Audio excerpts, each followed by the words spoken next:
experience they had, and now it's in book form, which is really cool. And I got to hear them speak a couple of weeks ago at Abbey Arts, and I thought it was so cool. I thought we ought to give them one more shot here in Seattle before they left to reach out to anybody else that hadn't seen them before and hear about this project. So it's really special.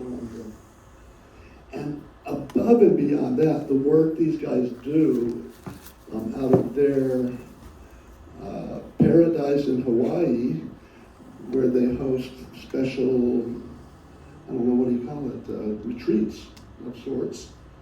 Maybe not official retreats, but unofficial retreats. Gatherings. Gatherings of friends. Gatherings of friends, okay. So anyway, if you ever get a chance, I highly recommend finding out about their Hawaii experience. So welcome, you two. So happy you're here. Is that light, is it too bright? Are you okay? Can you guys see them okay?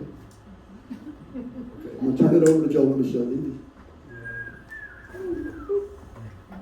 Thank you, Sid. Thanks so much to you and to Jane and daughter Science Studio for hosting us. It's really fun to be here. We're looking forward to sharing about our movement. Yeah, it's interesting being down here in Pioneer Square. I won't break it open completely, but in many ways, Magic Mouse Toy Store played a really pivotal role in this story. So that's a little spoiler alert here.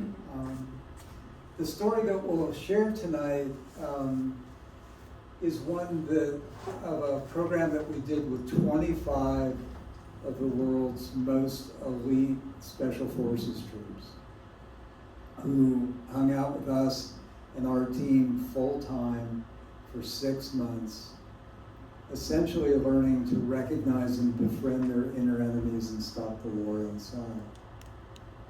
And we'll do our best to just give an overview of how did a program like this come to be, what happened, what were the results. But the main thing that we'd really like to invite you to listen for tonight is, what does this have to do with us living in these crazy, somewhat perilous times? And what is the invitation or the bundle of possibilities for us in this? What's the medicine in this for us to really take to heart, to develop our own capacity to stand for justice and kindness and humanity and protection and preserving what we really treasure and value in our lives and our world. So this book that was about the special forces is really about the special forces within each of us and about the special kind of courage that we all need to live in the world in these complex times. So as we begin, I'd like to invite you, just come fully present. And just as you sit there right now, notice what your hands are touching. As you're breathing in, notice that you're breathing in, and notice that you're breathing out. And that realize that you're an embodied being with a field of awareness that's capable of bringing in colors and sounds and shapes and sensations and vibrations within your body. And just for a moment, if you like, just reach up and touch your heart or feel your heart, and just with a gentle smile, let there be a spaciousness within you that can just accommodate and welcome whatever it is that's here right now.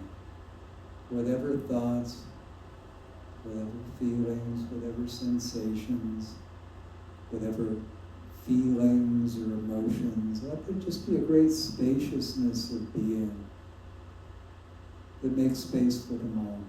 It doesn't even have to manage them or cancel them or encourage them.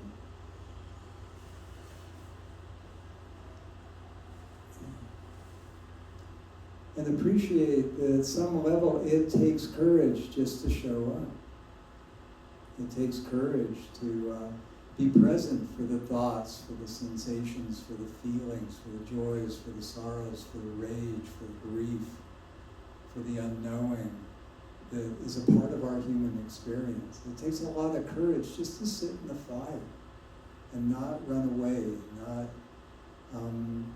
get into doing battle with ourselves, but to just befriend whatever it is that's here and let there be a great spaciousness that can encompass that without going to war with it. So, pause for a moment to just consider. You get a phone call one day. Person on the other end of the phone says, "Hey, how'd you like to design the ultimate warrior training program for the U.S. Army Special Forces, the Green Berets? What would you teach them?" Imagine you had 3 years to prepare, so that means you could do a lot of research, a lot of preparation. You could talk to all the wise people you could find the courage to reach out to and say, what would you teach them? You had a virtually unlimited budget. And these are people that would potentially be in a position to start or stop the next World War. What would they need to learn? What would you feel called to help them understand or be capable of?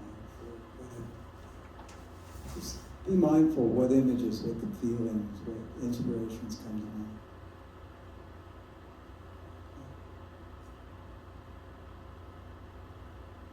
And then just call it out. You know, just what's a glimpse of what you came up with.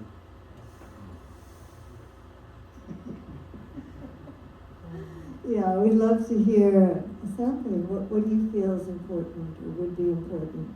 I couldn't do it. Empathy, you couldn't do that.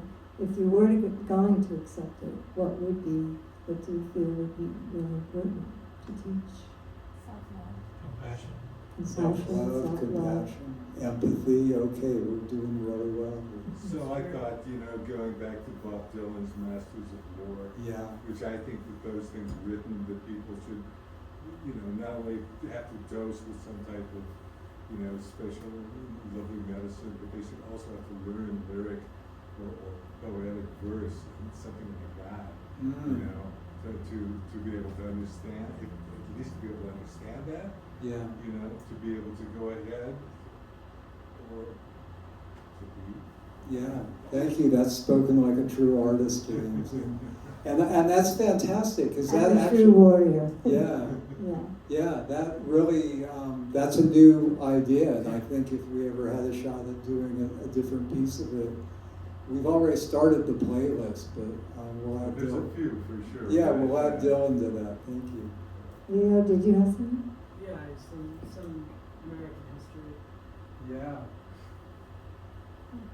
Any particular aspects of American history to understand?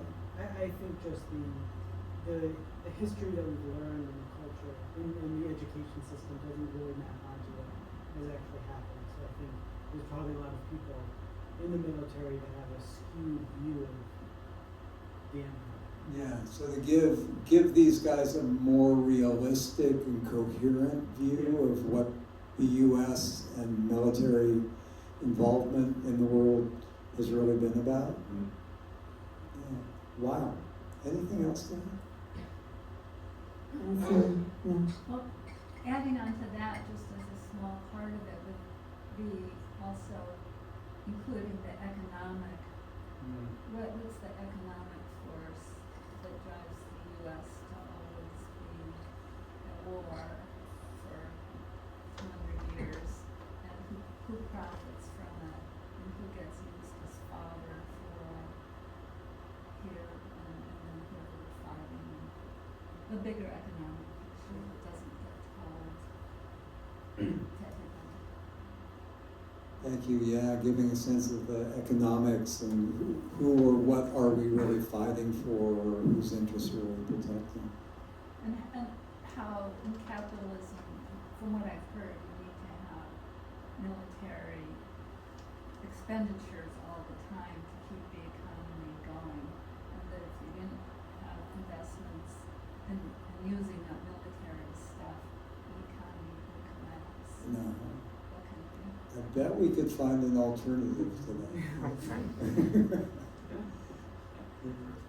If it was me, I would want to teach somebody to like have community with other people, because if you make friends with somebody from another country, you feel really strongly for their whole community, and through cooking and gardening and sharing food, I think that's a way that we can branch out and find ways to love people that we may not have found to initially find community with. Yeah. These guys lived and worked in 12-person teams. So there was a profound sense of belonging and working that out there. But With them, but I mean with yeah, and people that they're coming in contact with. and part of our contract was explicitly to give them greater capacity to be sensitive to whatever cultures that they might drop in on, and to be able to really build alliances to honor local customs and spiritual traditions, and to befriend those people as potential allies in the work that they were doing. So we actually, that was in the contract. So Well, you were, for you to work, to kind of make happen with them? yes, that's part of what we were developing their capacity to do, was to build alliances with whatever local cultures that they might be visiting, so to speak. Because that is something that's probably missing from the war machine. Yeah. Wow. That's great. A lot of what many of you offered was part of the basic curriculum, and many of you brought forward some new ideas that we didn't incorporate at that point that would be in a Jedi Warrior 2.0 curriculum design. So I appreciate that. So, Yeah, maybe while you open this up, Yeah. just the slides that are running are a collection of images from being with the guys on the base to some of the illustrations from Jim Channon's epic work, Evolutionary Tactics, a manual for the 1st Earth Battalion, that we have about 18 of his illustrations in the book. And just some images of some of the mentors who were advisors on the project. So it's kind of a cascade of different images related to the program in one way or another.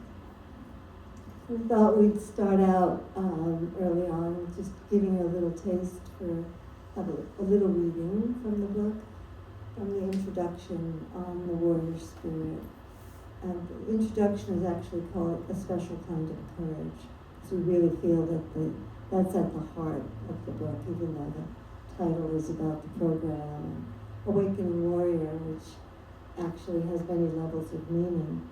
In the Tibetan tradition, actually, it's the translation for a bodhisattva, someone who has that inner commitment, dedication to do whatever it takes to awake, to wake up to their full potential, their highest potential, in order to help others to do the same. So, as in the story of the Buddha sitting for 49 days under the Bodhi tree, just, I'm not going to get up until I've punched through to the other side and see reality as the way it is. That's a kind of warriorship too. So a bodhisattva who's engaged in working, doing what they can to open their wisdom eyes and see clearly, in order to help the rest of us as well do what we need to do to wake up.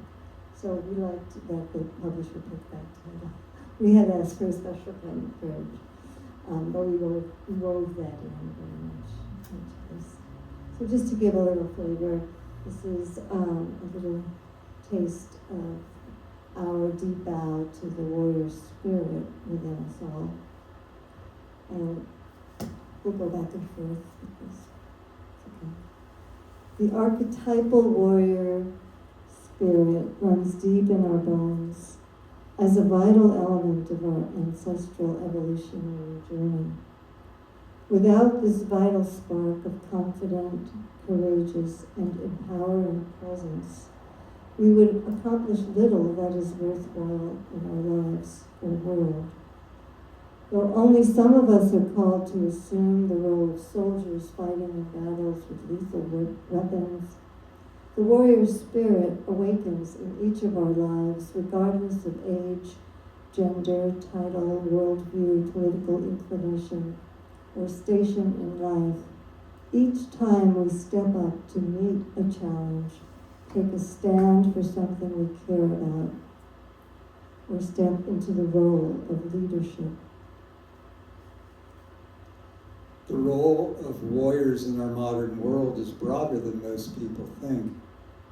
In today's world, warriors assume not only the role of members of the military, law enforcement, and first responders who serve their communities in high-stress contexts, but also of courageous leaders, activists in many communities and organizations around the globe.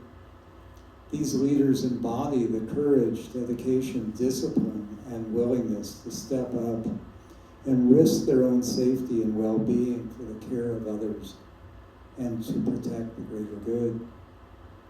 When the power of the archetypal warrior spirit is immature and undisciplined, it can easily go astray, assuming the dominating stance of power over others, causing inconceivable damage, harm, and suffering, as we so widely witness in our world. Yet when the warrior spirit is matured and properly honed, disciplined, honored, and deployed by those who know how to wisely wield its potential as power with, it can be an inspiring and enduring force for protection, leadership, and service. The power of this warrior spirit may be simply expressed through a kind word, action, thought, or prayer. It may be conveyed by compassionately and courageously responding to reckless, threatening, or harmful behavior with a disarming skillfulness that dissipates or resolves or de-escalates the tensions or aggressive latencies present in the field, while protecting those who are vulnerable. This compassionate courage may also manifest as fierce decisiveness, striking at the heart of a situation to disarm or neutralize dangerous people intent on harming others, destroying habitats, or pillaging natural resources vital to the lives and well-being of communities and future generations, even at the risk of their own lives. Without this special kind of courageous, caring, and protective warrior spirit, we would not have survived the many dangers we have faced individually and collectively. As William James, the father of modern psychology, once mused, ancestral evolution has made us all warriors. So how did a opportunity, a program like this come to be? First, it was post-Vietnam, and even the senior leadership in the Army especially realized that things were really broken. There had been the My Lai massacre, and the cover-up of the My Lai massacre, and the revelation of the My Lai massacre, and then huge bundle of research and retrospective. And the Army realized that, basically they needed to do some major soul retrieval and redesign, but they really didn't know what to do. That was coupled with what was called the suicide wall report, that at that time said more than twice as many men and women were committing suicide than died in combat. And I think the statistics on the number of people who died between 2010 and 2018 in combat as compared to those who committed suicide was 16 times more people committed suicide than died in service. And the chances, the likelihood of someone committing suicide, having that kind of really debilitating moral injury, is 3 times higher for somebody who crosses a line in terms of choices that they make that creates harm for others and then for themselves. 3 times higher for people who have crossed that kind of a line in terms of choices that they've made or actions that they've taken. So the work we did was with people pre-deployment. We weren't trying to do healing after, though we had three of the 25 were veterans. We were trying to get them trained up on the front end so that it would be less likely that they would make decisions that would plague them for the rest of their lives. And so that's one piece of it. The Army, and its process of revisioning itself, set up the Task Force Delta, and Lieutenant Colonel James B. Channon, who is in the slides with a Go Planet thing on his chest. Jimmy was a close friend. We met him when he was still in the military. And he was assigned to explore the human potential movement and to come back with any inspirations that may come from visiting Esalen, soaking in the hot tubs, going to the labs at Stanford that were doing remote viewing and psychotronic research, experimenting with the various modes of medicine and chemistry that were widely available in those days and still today. And to come back to the Army with some sense for what the possibilities could be for envisioning what the Army could be. And Jim framed that in a kind of mythopoetic presentation and book called Evolutionary Tactics, a manual for the 1st Earth Battalion. And Evolutionary Tactics envisioned the military as an earth stewarding and protective force who were dedicated to going into places of conflict and saying, stop, let's sit down and counsel together and just contain the dangers that are here and just figure out what's going to work. They would go into places of ecological devastation and disasters and earthquakes and help people there because they had the resources and the skills and they knew how to do those kinds of things. So that was the vision that was alive, and that was bringing people together not just from within the military, but Delta Task Force brought in people from the industrial complex as well in this series for about 4 years of these amazing think tanks saying just how close could we get to creating heaven on earth, using the power and the resources that are available.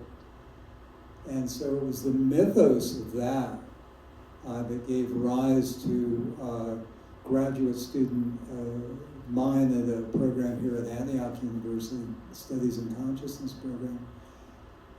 Bud Cook, who was one of my best friends and beloved students, was invited into that circle to do an aikido demonstration.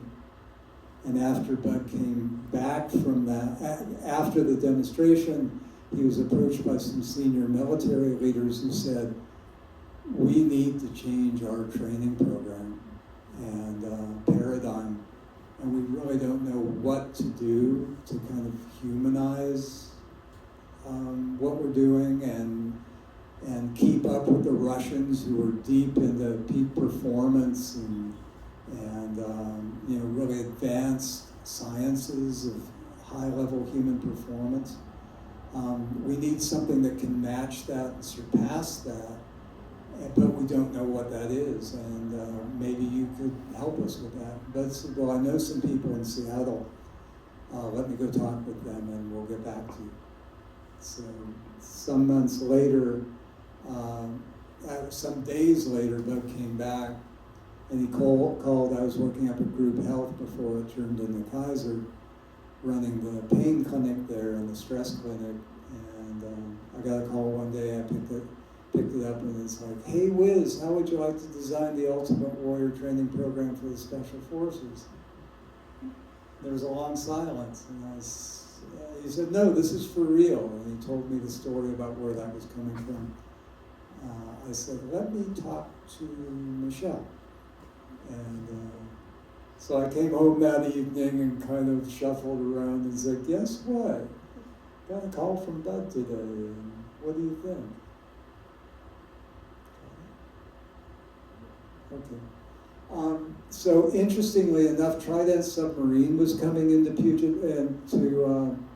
Hood Canal for the first time that same week, and most of the people who we knew were going out in their kayaks and their boats and over the fences and getting arrested and just trying to bring awareness to what was going on and try and impede it a little bit. And we're sitting there going, Joel and Michelle designed the Ultimate Warrior training program for the Special Forces. And it occurred to us that if we had 6 months to train the crew of a Trident submarine, that the world might actually be a safer place. Which was a kind of... We feel safe. And keep in mind, we're 16, 17 miles from the largest stash of nuclear weapons on the planet sitting here right now. And who's taking care of those? Who's watching out for them? What kind of training have they had? So, keeping in mind that during the Cuban Missile Crisis, the world would have fallen into a nuclear war at that time if one submarine captain had not disobeyed orders. When he was ordered to fire his missiles, he refused to do that. There's a great potency in that. His name was Vasily Alexandrovich Arkhipov, and he spent the rest of his life paying for having denied that order, but that was a pivotal moment. So giving some thought to this really inspired us to maybe take the invitation seriously as two old peaceniks, so to speak.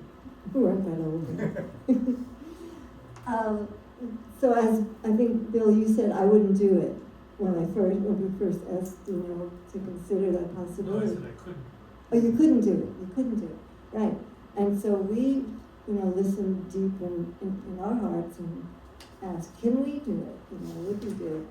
And one of our teachers, mentors, a really venerable Tibetan Rinpoche, had been in retreat for like 17 years in the Himalayas before we met him, and here in Seattle and Vancouver, studied with him. Kalu Rinpoche, some of you may be familiar with Kalu Rinpoche. We had just been with him, and he had just left to go to Portland to give some teachings. It said that his face, his being, was the inspiration for Spielberg's E.T. E.T. was even before that. Mother Lama was the inspiration for you. We have him too, but Kalu Rinpoche, just the shape of his skull is very distinctive, and he had kind of modeled E.T. after him. Anyway, Kalu Rinpoche was in Portland, and we said, well, let's ask Rinpoche what he thinks, with his blessing, we'd consider it.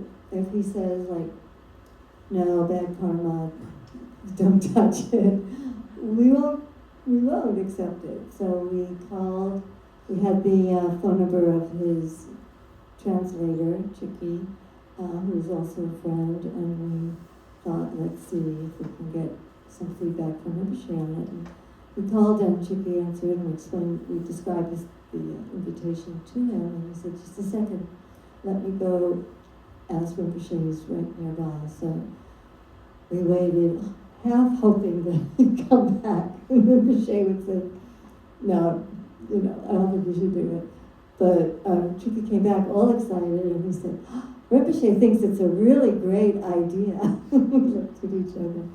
He said, Rinpoche said, if you have the opportunity to work with people who have a lot of power and who may lack the compassion and the wisdom to use that power wisely, and you can do anything to show them more options or give them the skills to discern and make better choices, absolutely.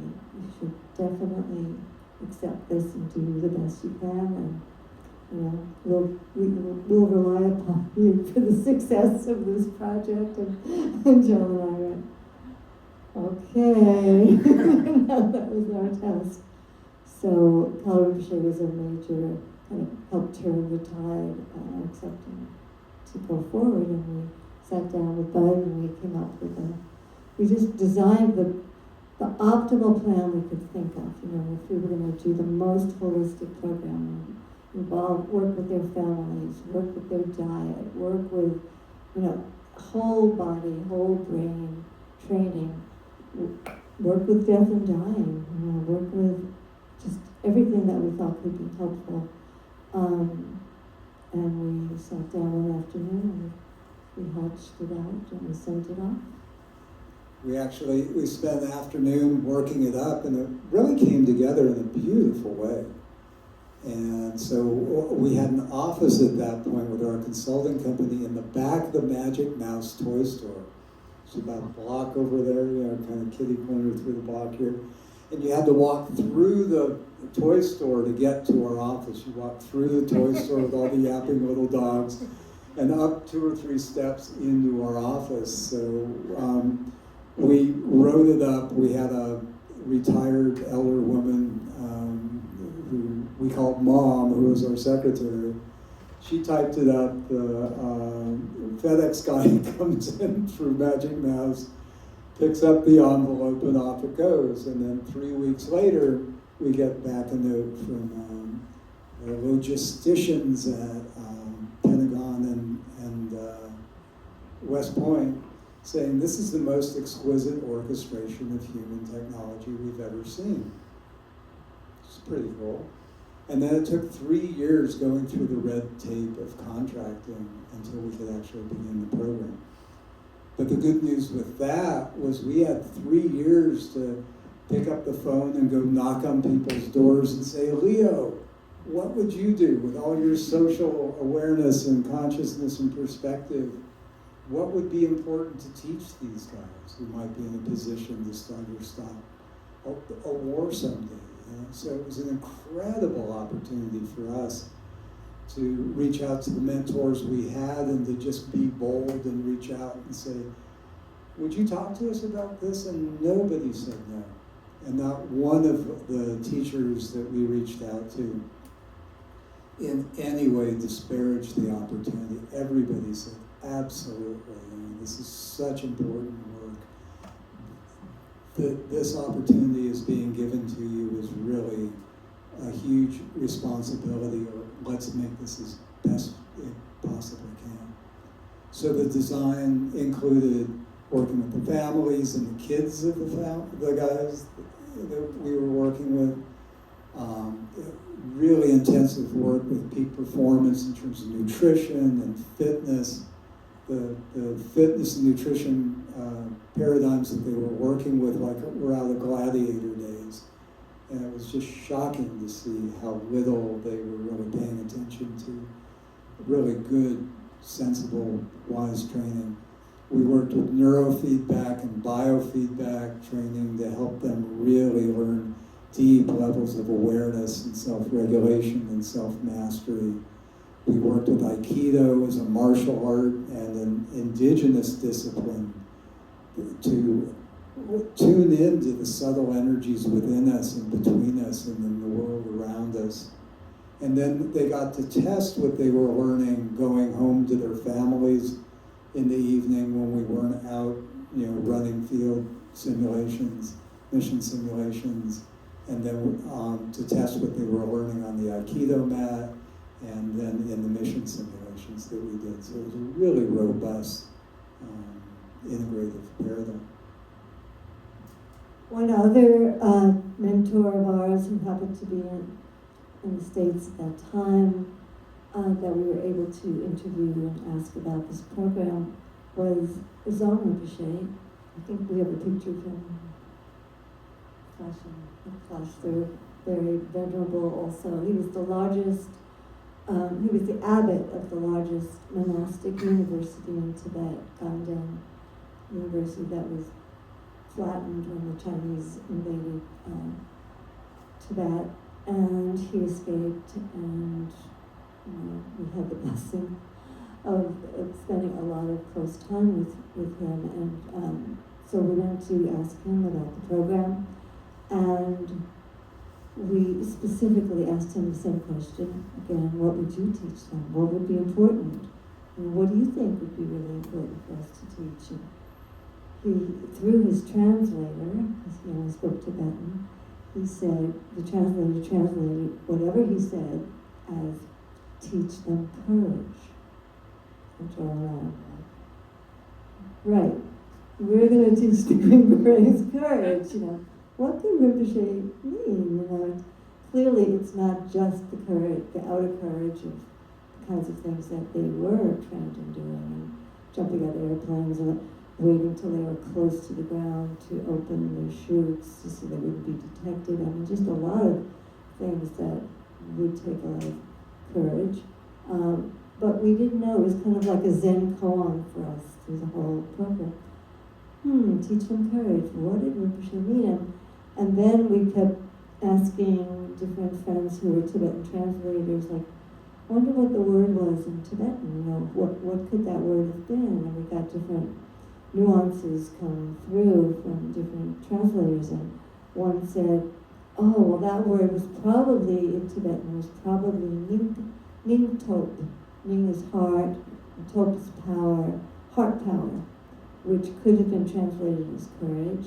It could also be translated as compassion, could be translated as forgiveness, could be translated as patience. So we're like, oh, patience, forgiveness, courage, compassion, what do all these have to do with courage? And we kept, throughout the program, gaining deeper insights into the relationship for all of those with courage. It takes courage to forgive ourselves, especially. It takes courage to be patient with ourselves and each other. And so that started to reveal itself. And then one of the other key components, let's see, can I speak about this now? I'll go for it. Of the program, in addition to the aikido and other things we mentioned, was we took the men on, and it was all men, I was the only woman in the program. That took courage. We took them off base for 1 month in a strict, silent, Vipassana style retreat. It was actually at a Boy Scout camp in New Hampshire that we were able to just go to. So very different environment. It was early autumn, like this. The trees, the foliage was beautiful, turning colors, and the kids had gone back to school already, so the Boy Scout camp was available. But asking them to sit silent with their own minds for a month without previous, shorter retreats or anything. That was a big deep dive in. And we recognized that they needed to have that skill and capacity if they were going to be deployed on their mission and they were dug in somewhere, and they needed to be quiet, and they were by themselves in the trench to not go crazy, as some of them confided in us that they thought they would go crazy if they were just going to be sitting with their own minds. So it was another kind of courage. Like they were like, "You're going to ask us to do what?" And yeah, okay. So like Lao Tzu, we have this on the dedication page of our book. Lao Tzu, the Taoist master, said, "A person with outer courage dares to die. A person with inner courage dares to live." And so that was another level of developing inner courage that these men needed to develop to be with themselves in difficult circumstances. So I think that's all as far as I'll go for now. We'll come back to talk about that retreat, which we actually call an encampment, because retreat doesn't have the best connotation in the military, so we called it the encampment, and we'll talk a little bit more about that in a few minutes. So keep in mind, at the time we did this program, there were about 300 satellites in orbit. Now there's over 30,000. So that meant that if you wanted to have eyes looking into what's going on thousands of miles behind enemy lines, in this case, behind the Iron Curtain, you needed to drop guys in there. And they needed to be able to be still, to observe, to get information out, to find allies in those local environments, and to not be found and killed. And when they first told us what the mission was for these guys, one of the men on our team raised his hand. He said, "Colonel Getty, do I understand this right? Because they were saying that the chances of them getting out if they went in was less than 1 in 10. And so Chris asked Colonel Getty, is this a suicide mission we're preparing these guys for? And Colonel Getty got so fierce and just full-heartedly said, no, your job is to increase the capacity of these guys to get out alive and to do everything you can to equip them with the skills and the knowledge they need to be able to do that, which was, quite profound. We were assigned to train them all as trainers, and in order to do that, we said, give us all volunteers, and we prepared like we were going to teach one of our university courses, thinking everybody who shows up for this elective is going to be so stoked, and they're going to want to read everything and stay up all night studying and come in. And when we got on base and we started doing interviews, we realized we had all voluntold. Yeah, they were in teams. They could have opted out not to do the program, but they would have had to lose their team and their whole professional trajectory. So it's like, I can put up with anything for 6 months was kind of the attitude. We were talking with Ramdas at one point at that stage where we're going, oh my, this is different than we asked for. And he said, well, how many people on your team? And we said, there's 4. And how many of them? 25. He said, oh, just pick them off one at a time. Michelle's going to be able to, develop some connection with this one and that one. Some of the guys are going to relate to you. Just pick them off one at a time. Bring them into the game, which was really quite a tender bit of advice from Ramdas as a friend and teacher. So, yeah. So imagine we had a lab with about $500,000 worth of biofeedback and neurofeedback equipment. Imagine a bunch of special forces guys hooked up to little thermistors measuring skin temperature, which, as the more you relax, the more the blood vessels dilate, the warmer your hands go. That's being measured. The sensor is attached to a race car, so that the more you relax, the faster your race car goes, and 25 guys are competing to see who can win the race by relaxing the most. And you can imagine how many cars were just dead in their tracks, because when you try to relax, when you try to fall asleep, it really doesn't work that way. So we had all of these amazing toys to just help these guys learn to control their blood pressure and warm their hands and attune their nervous systems, and even to synchronize within their teams, to synchronize their brainwaves with each other, in order to have more of a capacity for empathic attunement with each other. When we took them to the month-long meditation retreat that was in silence other than periods of dialogue and instruction, we were doing things like one day after aikido training, we're on this beach, it's gorgeous, late autumn afternoon, sunlight filtering through the trees, geese in the pond, big sandy beach, and we had buried a couple of cast iron skillets in the sand, and we're teaching them how to douse in the sand to find the skillets, and just helping them understand, look, dude, your awareness and your sensitivity does not end at your skin. You know, you're dropping into subtler and subtler levels of awareness. Here are some of the ways you might use that. And then that opened the way to teaching them about energy healing, because it was not unlikely that they'd be in situations where they'd be out of meds and out of supplies, and people would need healing, and they'd need to know how to do hands-on work, which was really new to them, and which was really, really interesting to the medics in particular.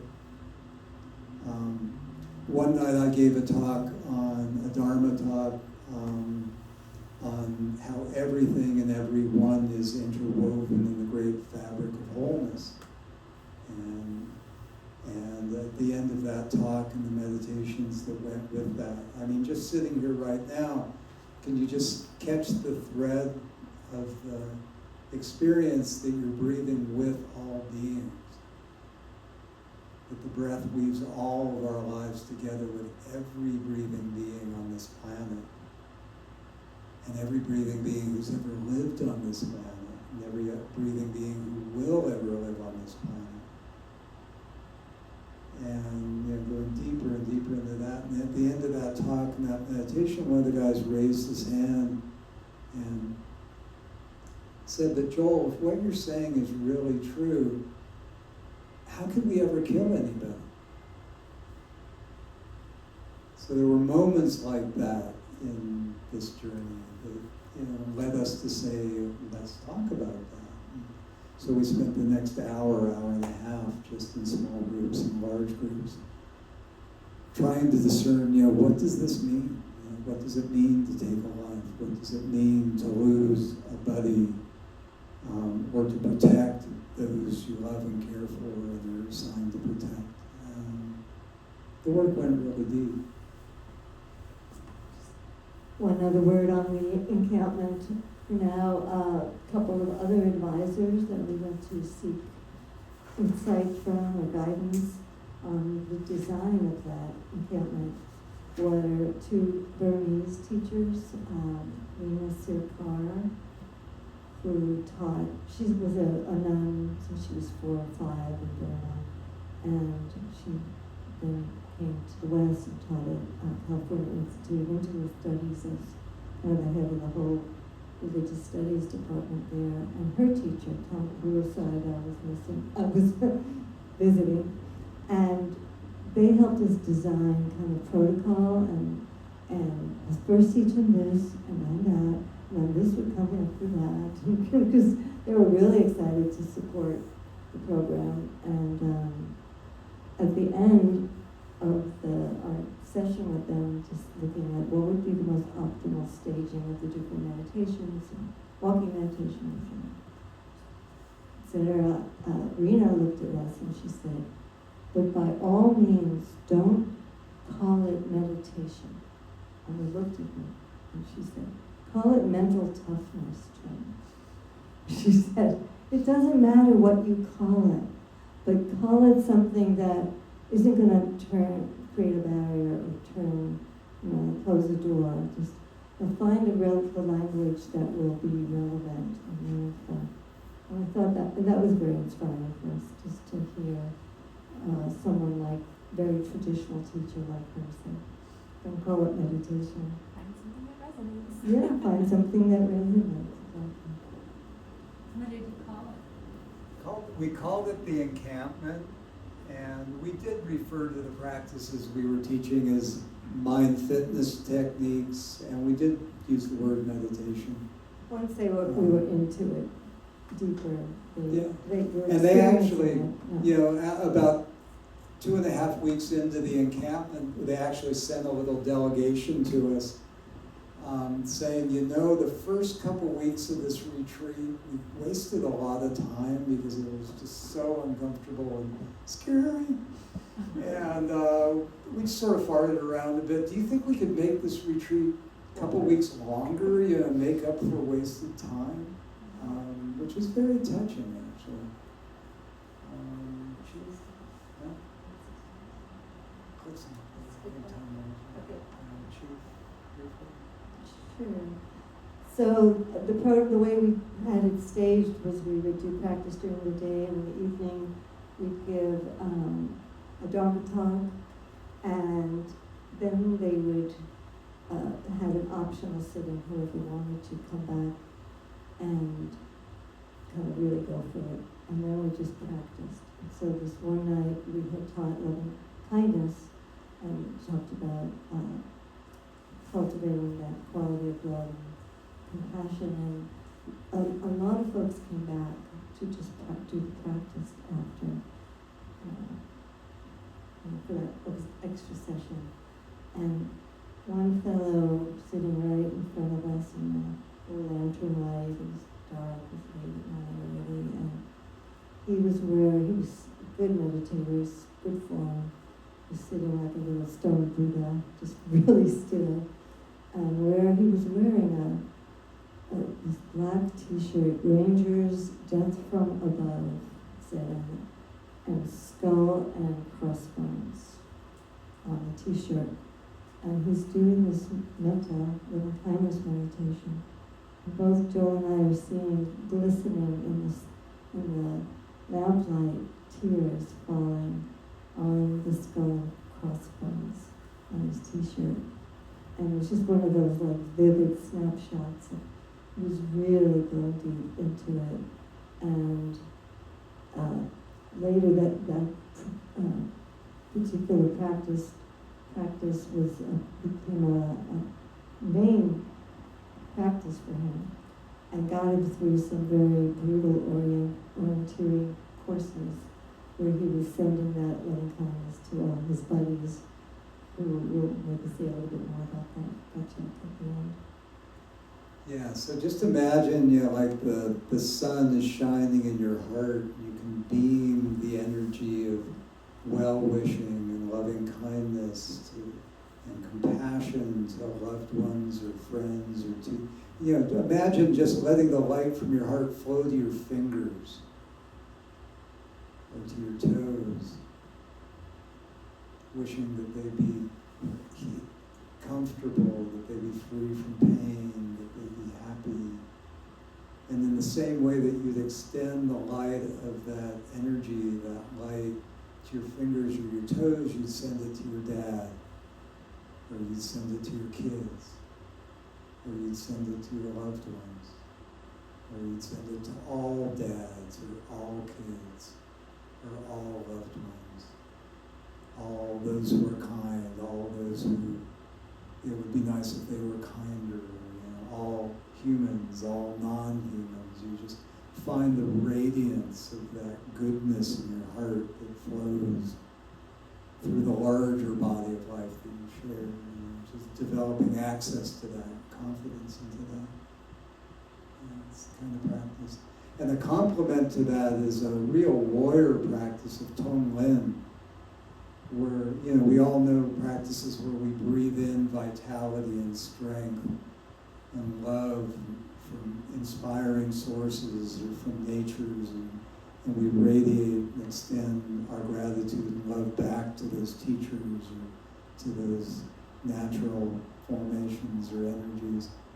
In the practice of Tonglen, realizing that we are all interwoven in the deepest of ways, as a warrior practice, we breathe in the suffering and the pain in our heart, in our mind, in our body, in our joints,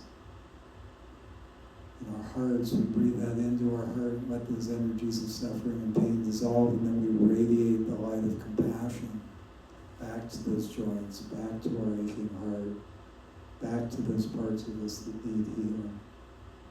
And then in the same way, we realize, oh, I can breathe in the sorrow or the grief or the pain from a loved one who has the same anxieties or fears or griefs or wounds, and I can extend the light of my love and compassion to them because they're part of the larger body of life with me. So we're really blessed to work with these profound and sacred technologies that have so much transformational potential. Brief on the gut check. Yeah, brief on the gut check. At the end of the encampment, the Army wanted to see what difference it made in the men's capacity.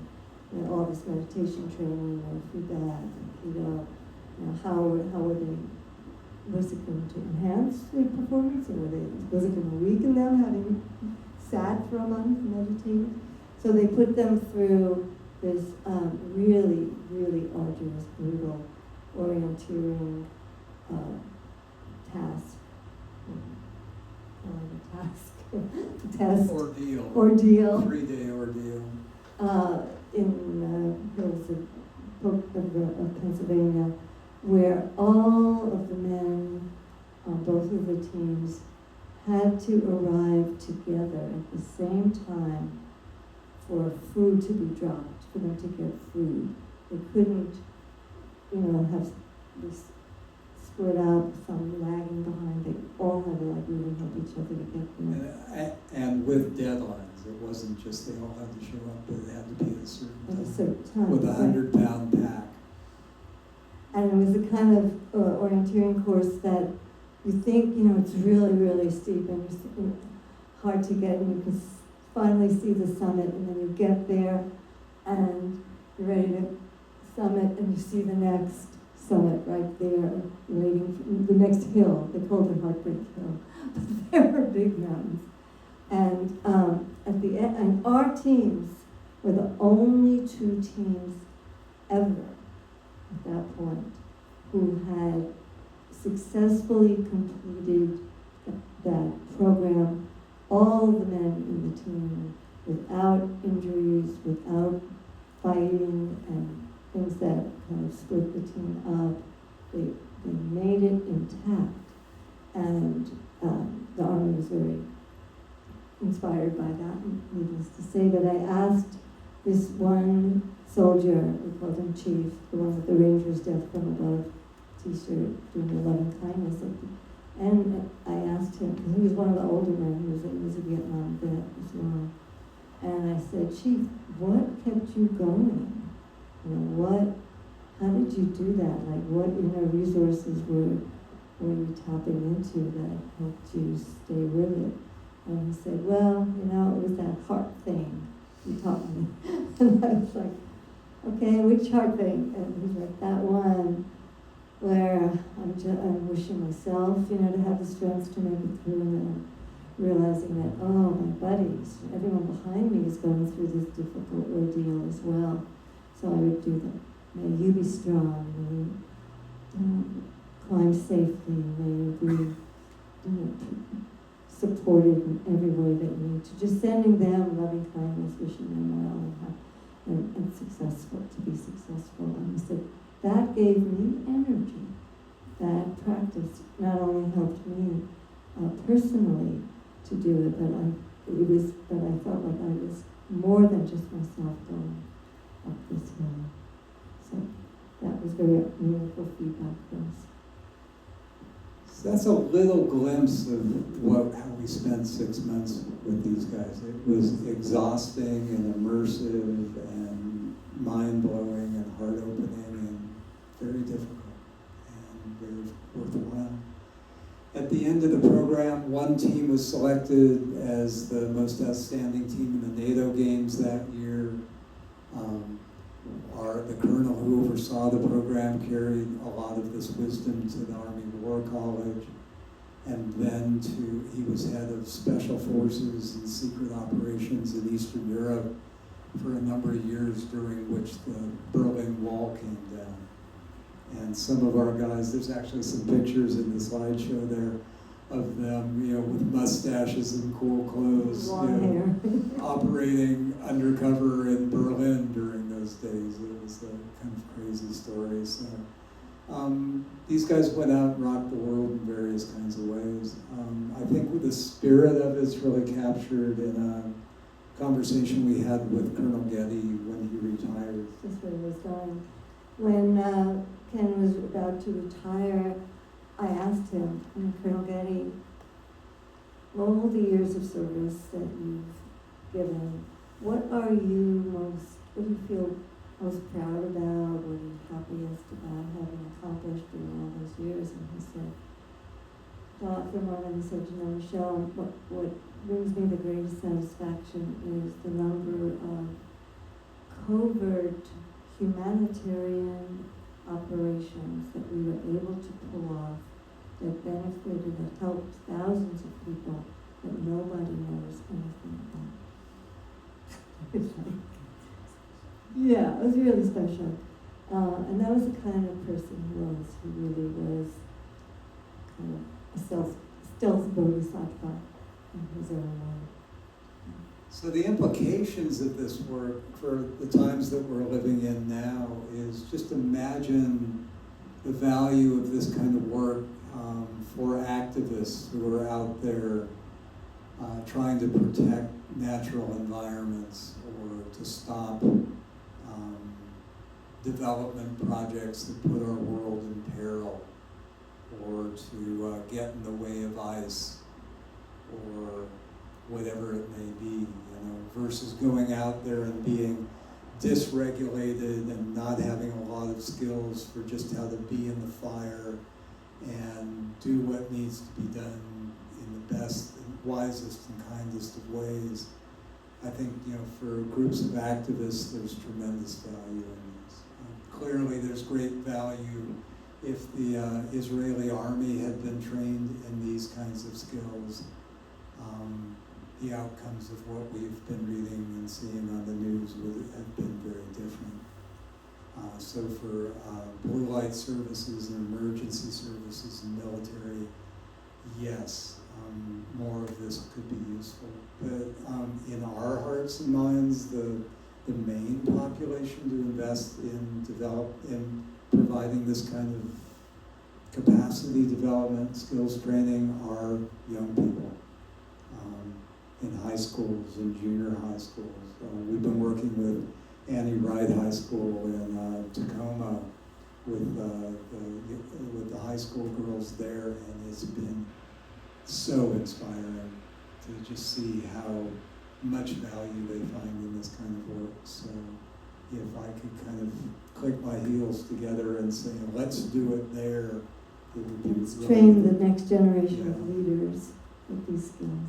It's things I don't think are going to be a whole lot easier for them. So, in that spirit, I think we like to just open it up and just hear, do you have any questions or reflections that you'd like to share? What happened with that fourth division? What was it? There was a group that was, I forgot the name of it. When you talked to Oh, the 1st Earth Battalion? Or, maybe something, fourth something, as I recall, but I lost it. It was a training group that was organized by the guy James. Jim Chen and the 1st Earth Battalion. There was talk, the head of the army wanted to turn it into a boots-on-the-ground battalion, and they decided that that would limit the number of people who could participate in it, so they kept the 1st Earth Battalion as a mythical force that anybody who felt an allegiance with could feel that they were a part of that and carry on with the stewardship of that. And if you go online and search for evolutionary tactics, a manual for the 1st Earth Battalion, you can find copies of it out there. In Men Who Stare at Goats, the One Earth Army, they'd flash pictures of the manual. That was actually the evolutionary tactics manual. But they changed the name to One Earth. For the movie. Yeah, instead of the First So that still goes on. Jim used to go back to Fort Leavenworth every couple of years and initiate all the majors who were in line to become generals. He'd initiate them ritually into the 1st Earth Battalion and kind of the ethos of being Earth stewards and protectors, caring for the environment and for all living beings. So it lived on in the Army for decades, even though it didn't have an actual location. And of course, the movie was just a satire. Nobody was staring at goats. These programs are trying to hurt the goats. That's complete fiction. The racing cars thing? Yeah. Like, do they all learn how to do that? Are they all able to do that? Is that like a skill?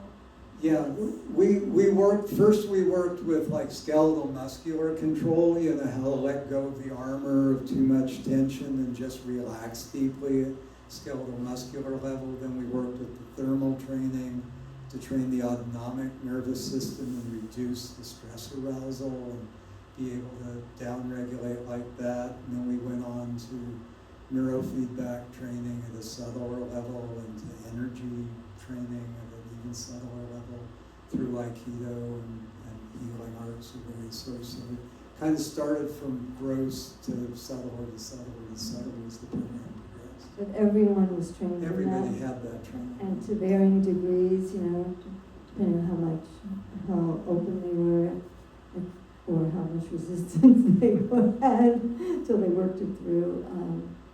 They all were able to expand the spectrum of their capacity from just the push through, make things happen, which they had mastered, that to find this other level of allowing that natural power and energy to come through without getting all tight in their bodies or their minds. So that was part of that learning to let their race cars, you know, move by holding an intention, but not pushing it in a tense way, just being with it. Yeah, the grit your teeth and push through kind of control, they had nailed. We didn't have to teach them more of that. The let go with clear intention and allow subtler levels of power and strength and capacity to come forth, to change what was going on in the mind and body. That they were pretty clueless of at any kind of a conscious level. So we, in a sense, we really expanded their capacity for self-awareness and self-mastery and self-transcendence to some degree during the month-long retreat. You know, after weeks of wondering if they'd ever catch the wave, they started to catch the wave. And the popcorn finally started to pop, so to speak, and a lot of guys, I'd say about fully a third of them probably at some point during the encampment came to us just talking to us about the rather extraordinary or mystical experiences they were having of deep inner fusion or deep love or deep connection with all creation in various kinds of ways. So it was life-altering at that level. And the best data that we received from our perspective, even though we had tons of data, we wrote a 500-page after-action report with all the, because we did pre-tests and post-tests and on all different levels of skill and teamwork and leadership training, everything. What the best for us was the letters. Were the letters that we received from spouses and kids thanking us for the difference that how their dad was now. You know, wow, I have a dad, we talk, he listens, he doesn't just come home and knock me around the house, you know, or and say from my spouses, and just the qualitative gratitude letters that we received, and yeah, from the men themselves as well. I thought, you know, just as in the 1st Earth Battalion, making it mythical, spread its story. It's like so many great myths and spiritual teachings that actually is kind of brilliant in a way. And I'm realizing, I don't know why it just sort of clicked for me that, of course, this manual you're presenting to us, the invitation is that each one of us, by all the things that we already know, all the masters and teachers we've worked with, this is synergizing that and inviting us to bring forth all that power that's transforming the world. You know, being the change we want in this world, which is my motto. I don't always go to carry a sign, I've done it.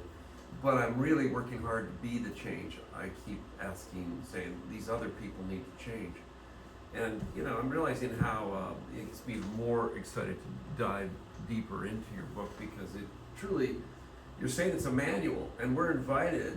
We don't have to be a soldier, but we all are warriors, spiritual warriors. And so it truly is an interesting synergy of your work, where you're inviting all of us to bring out our best and transform this world.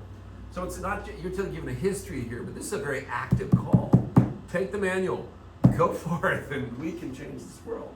That's the exciting, active, forward place. Yeah, thank you, Theo. Yeah, taking it personally in that sense, and to appreciate we've all got our field of our own field of operations. You're doing it in reparations work. James, you're doing it through your art and whatever other mischief you're into. You're trying to raise your kids and be a support to your father in a loving and inspiring kind of way. Each of us in our own way has those lives that we touch through our posts, through our words, through our smiles, through our generosity, through our restraint. And this is a time just to do everything we can to hook it back up and restore wholeness and harmony and sanity and call forth the goodness and humanity that's within all beings. It's there, it's just really veiled in some cases. Yeah. Veiled. Did you guys get invited to do it again? Did you not want to do it? Like, what is the postscript of this program and your relationship to it? Yeah. Thank you, that's a great Yeah, question. it's a really important question, and it's a natural one to come out of it, given how sterling all the data was. Unfortunately, our colonel, as Joe mentioned, was sent on different operations. A new leader came in who, just like in the corporate world, one CEO leaves and another one comes in. They don't want to do the program that the last guy was doing. They want to have their own, have their own legacy, created. So there hasn't been another program of that depth and that length that we did.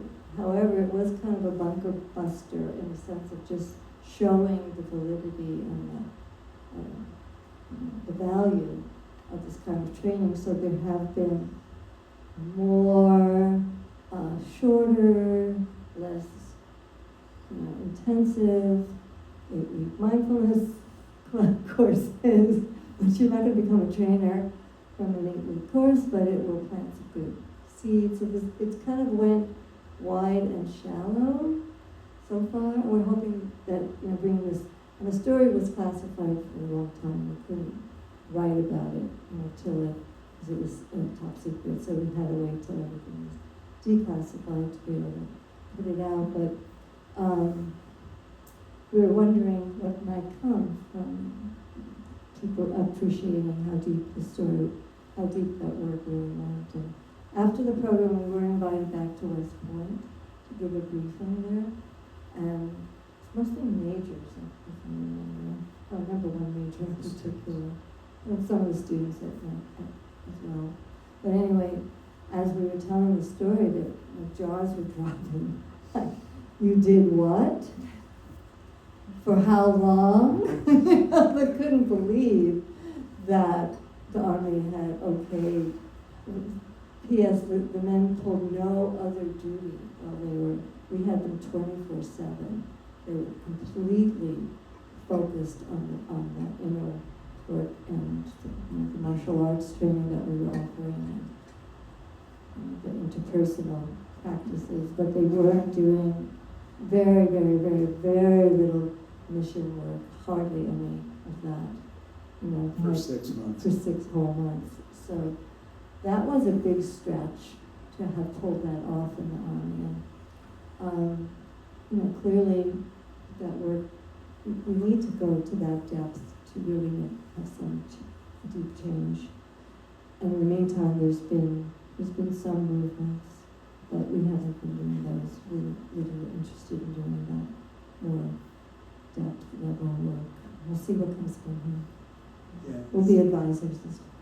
So in many ways, Michelle said this is like a bunker buster to kind of open minds and hearts, that there's value in this kind of deep, transformational, embodied, scientifically informed work, that there's really value in that. And I'd say millions of people in the US military and the various branches and other countries over the years have had the opportunity to do training like this, and I'm not sure it would have been as widespread or as quick to kick in as it was unless there was the mythos and the data that came out of our program.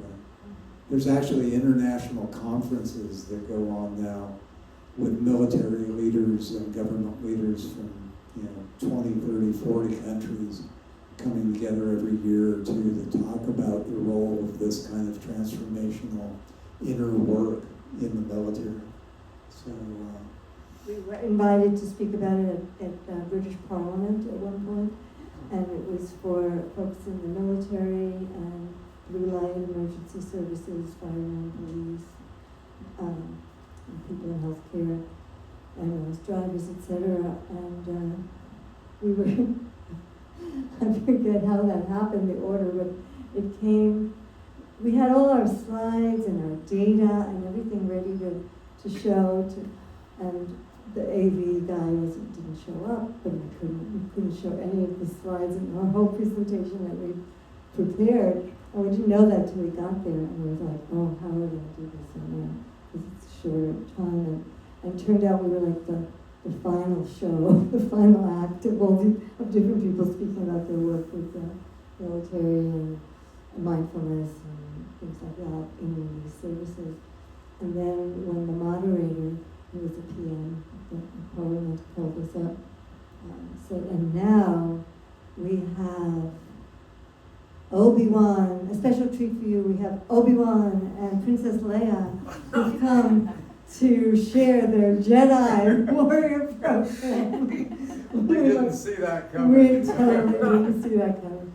And we we totally winged it. It's like, congratulations, this is graduation day. 6 months ago you entered this program and this is what you did. And we just totally winged it for about 15 minutes. And they loved it. So, but we've been sowing a lot of seeds, to answer that, and we've been supporting and encouraging people who are doing some of the shorter kind of programs.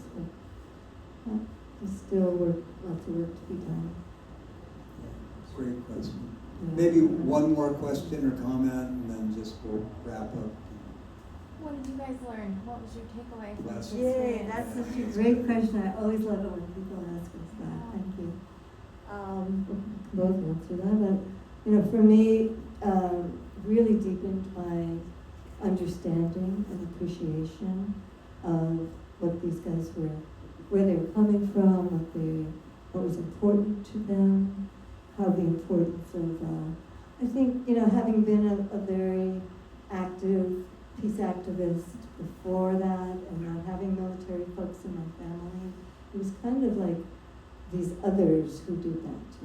I didn't know firsthand the human person. So for me, and I think for the guys too, with us, we moved beyond projections and stereotypes that we might have come in with, they might have had of us, to that level of, we're all like humanity, we're all here shipwrecked on planet Earth in these dangerous times, and we have some things to teach you, you have things to teach us, and so that was really profound, just a cross-cultural kind of appreciation. We really, really, really care about them, and they took good care of us, and it was very actually moving and tender. We've made a lot of close friends, and just, yeah. Do you have something, Steve? Will you tell us who some of these people are on the slides? Okay. Step off the stage and- I'll just see if Joe, before you do that, if you have any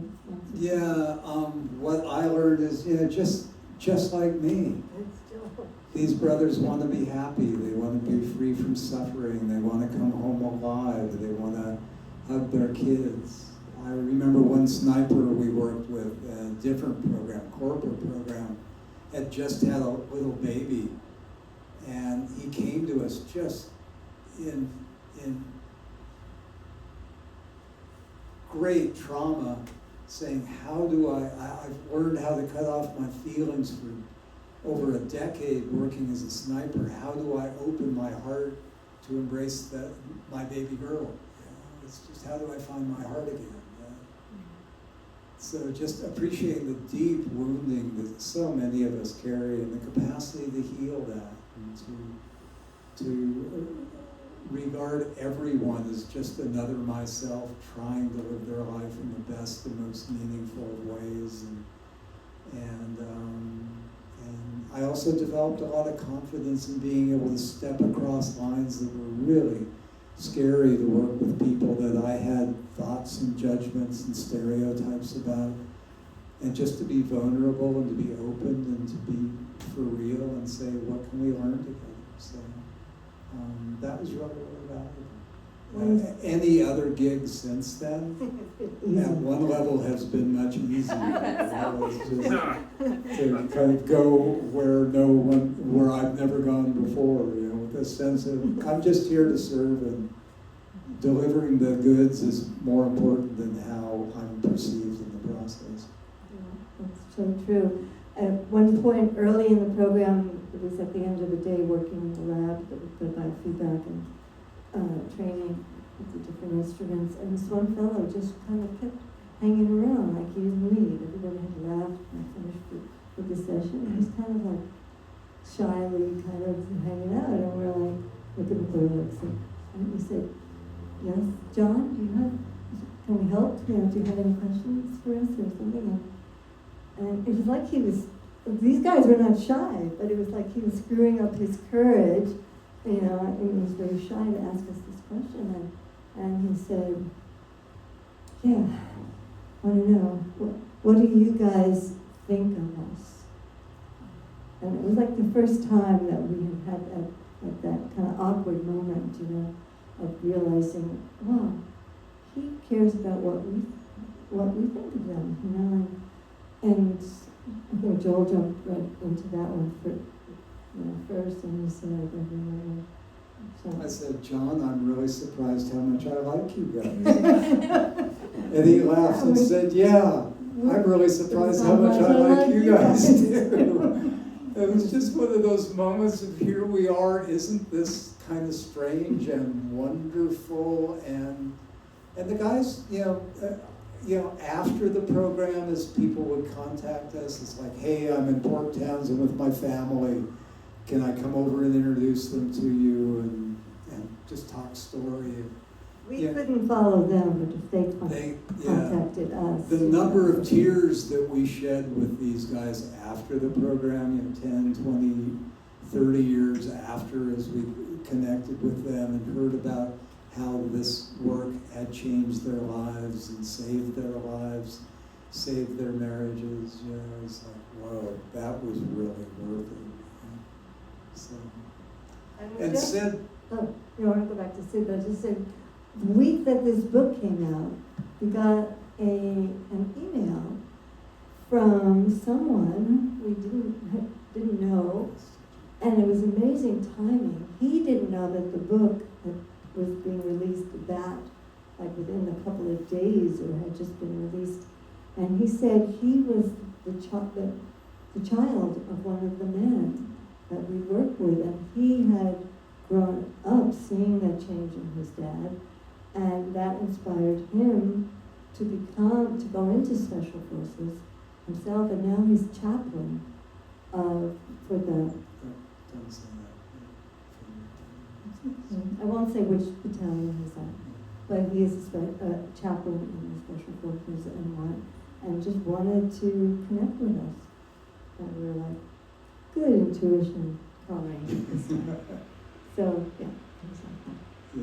So Sid, just briefly on the images Channon on the screen. That's Jim Channon from the 1st Earth Battalion. That's last week with Hegseth and the whole shitstorm. Yeah. If they only had this kind of training. These illustrations are all from Jim's book and from our book too, with Jim's blessings. Some of the images of the more spiritual looking folks, and like Michael Murphy, the founder of Esalen, and some of the pictures are advisors and guest teachers who came into the program. The more military ones are images that we feel okay to share because they were on a social media posting from one of the guys who was in the program. He had posted them online, so we felt that that was enough of a blessing to be able to include some of those images as well. So those are the general clusters, plus some of the models and the frameworks, and a few cameo shots of Joel and Michelle some years ago when Michelle had dark hair and I was wearing camouflage and trimming my beard a lot. One last funny story. At one point, Colonel Getty said, "Hey, I'm going to bring my general's coming, who I report to, is coming to the base next week for some meetings. I want to bring him to the lab." And we said, "Get ready." So we said, "Okay, we'll clean it up and be all set." So we cleaned up the lab. Michelle and I, did a lot of preparations, and the general never came. A couple days later, we saw Colonel Ken, and we said, "Colonel Getty, what's going on? We had a day, you were going to bring the general, you didn't show up, you stood us up. I went so far as to have Michelle give me a haircut, and I trimmed my beard for you. And we didn't want to embarrass you." And he just looked at me with just such kind of wry and crusty love and said, "Joel, you could show up in a turban and robes and I'd still love you." It's just like, how does this compute? I mean, it's just, where did this whole bundle of circumstance come together? So as we wrap up here, I'd just like to invite us all just to kind of, again, look into our hearts, to touch our hearts if we like, to just notice what's shimmering within you, what feelings, what thoughts, what reverberations. And to just take to heart any goodness you find here, any noble aspirations, any prayers, any positive energy you can find here. Just gather all of that into your heart and to shine it forth, to fill your whole body, mind, and spirit with this goodness, with this inspiration, like the charge of a battery or a light that you carry with you forevermore.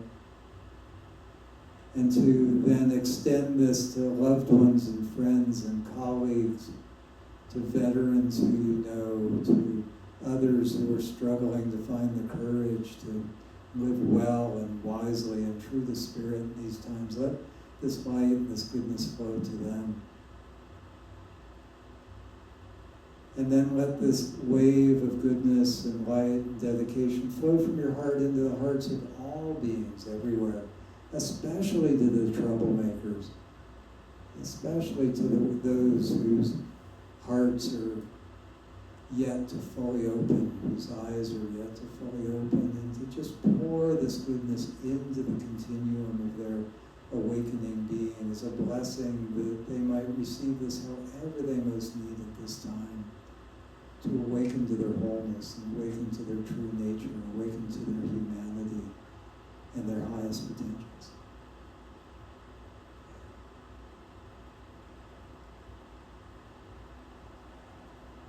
So deep bows to you all for hearing the call and coming to join us this evening. It's been really quite special. Sid, bless you and Jane for hosting us and in just such a wonderful and beautiful spirit and gracious way.